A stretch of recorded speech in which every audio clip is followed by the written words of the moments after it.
Fiordland, Te Anau really boomed after the Homer Tunnel opened 30 years ago. So the ghost of the first settler, explorer and naturalist Ritchard Henry, was bewildered at the changes since 1883. The garb at the Centennial Street Party would have been familiar.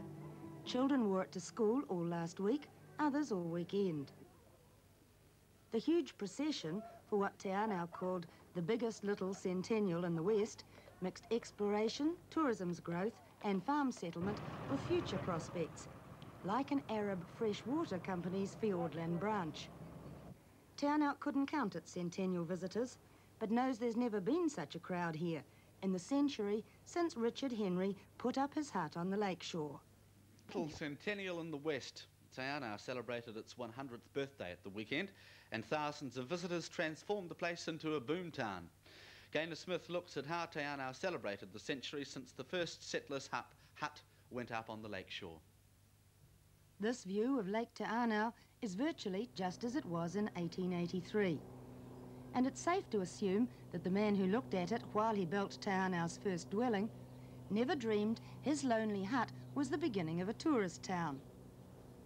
Ritchard Henry was an explorer and a naturalist.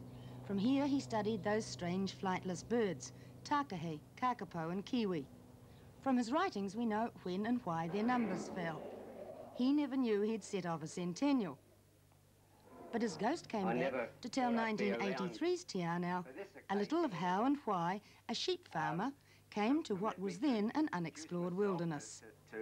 After a while there were more rabbits than sheep, so I had to leave Marlborough and come down to Otago in 1877.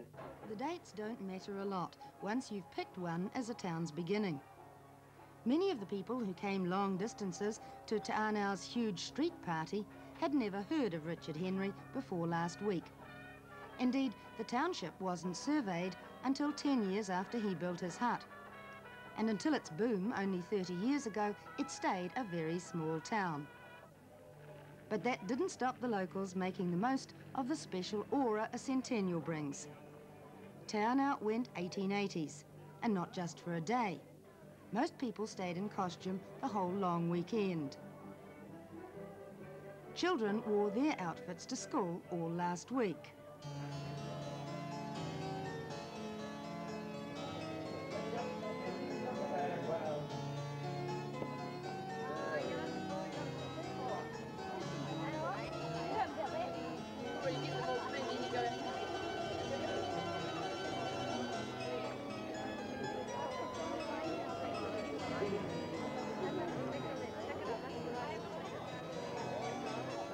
Although Ritchard Henry was the first settler, it was the exploits of his explorer friend which brought the next stage of Te Anau's development.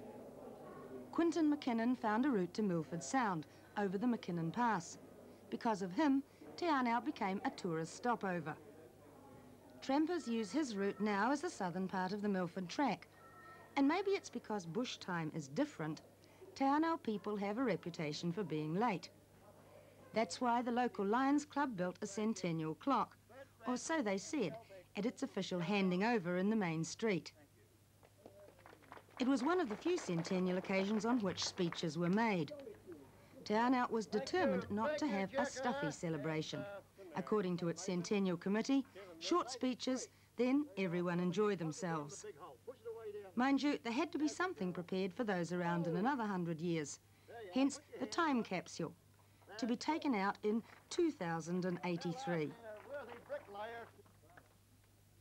Te Anau's earliest settler, who cut the ribbon, came here as a youngster from Dunedin. Her parents ran the hotel when all around was just manuka, fern and rock. And only a handful of people lived here. What surprises her now?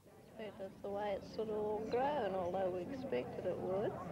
My father always said that there would be a young town here one time.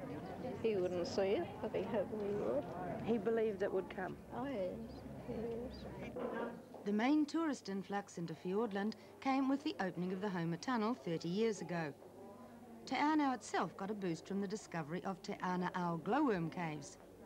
One of the first tour operators believes there was another reason. I think in the early 60s, more than anything else, the jet airplanes coming on the World Airlines brought New Zealand within less than 24 hours of any part of the world. The people wanted a new place to come to, a new country. They'd been to Europe, to Asia, and here was New Zealand, now available. They came. Fortunately, visitors were a lot safer on the lake's tourist boats than entrants in the Centennial cardboard boat race were in theirs. But it was all part of the weekend picnic. And to top it off, there was one, a huge family picnic, for a crowd so large no one could count it.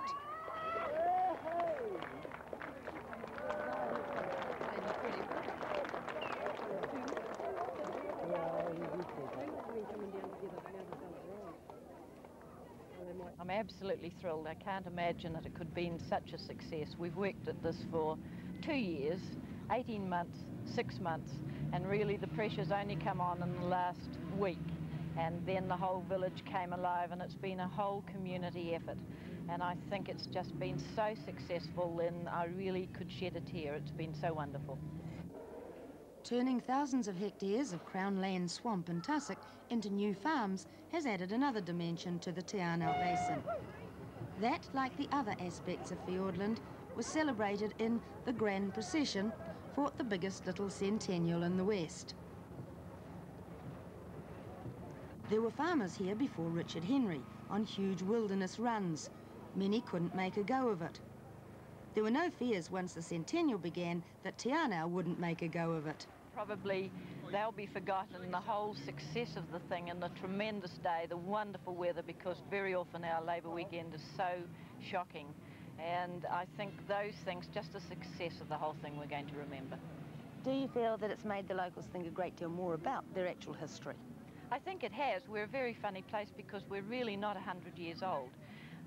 Richard Henry may have been here in 1883, but it wasn't until 1950 that we really started developing in this area, and tourism and land development came in, so we're really a very young town. We're only 30 years old, and this is why it's such an unusual centennial. Whatever the memories, one fact stood out plainly. Never before have so many people gathered in one place in the history of Fiordland. And although Richard Henry might have found some things familiar, a gathering like this, because of him, he would surely have found hard to believe. Up, surf's out.